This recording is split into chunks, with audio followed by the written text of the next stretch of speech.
Hi and welcome to this update for Wreckfest. So it's their fall update that they've released, and there's quite a bit in it.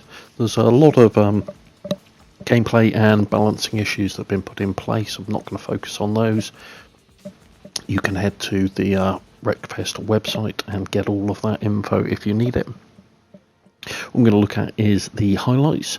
The first thing is, and I'm going to let these run through even after my wibbling on about this has ended, is we've got two new tracks, Drytown Desert and Rockfield Rough Spot.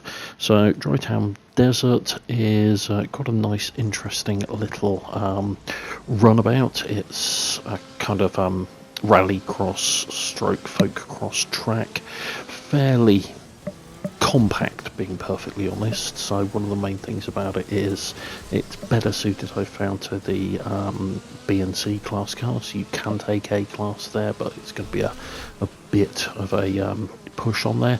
It's a nice addition, doesn't really bring anything to new-ish to the table. The main standout for me, being perfectly honest, is the large ghost balloon that's at the hairpin in it, which has just amused me to see, that's all. Then the other one that we've got is Rockfield Rough Spot. Now this is a short oval, under a kilometre in length total, but it's kind of supposed to be an abandoned oval that's then been repurposed, and it's the second of the ovals. Well, the first one that is in Wreckfest is actually a triangle oval that's got jumps in it and two different paths down each of these jump sections, but it's also got a small area of boxed off banking in it as well, and this one's just really good fun.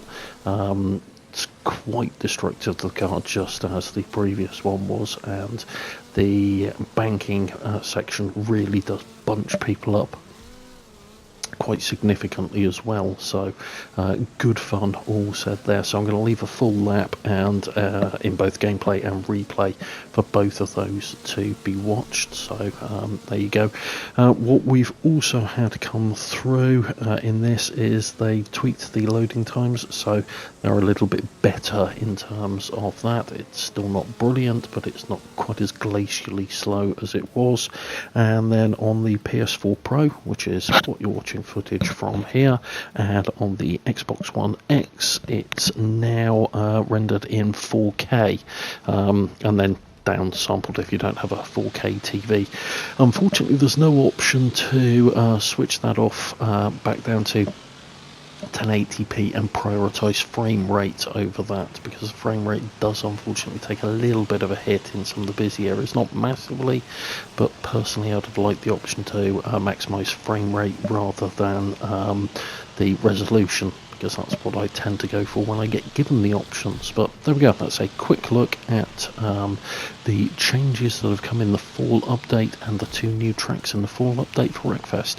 If you found this interesting, please do hit the like button. If you want to see more like this, please do subscribe away. Thanks very much.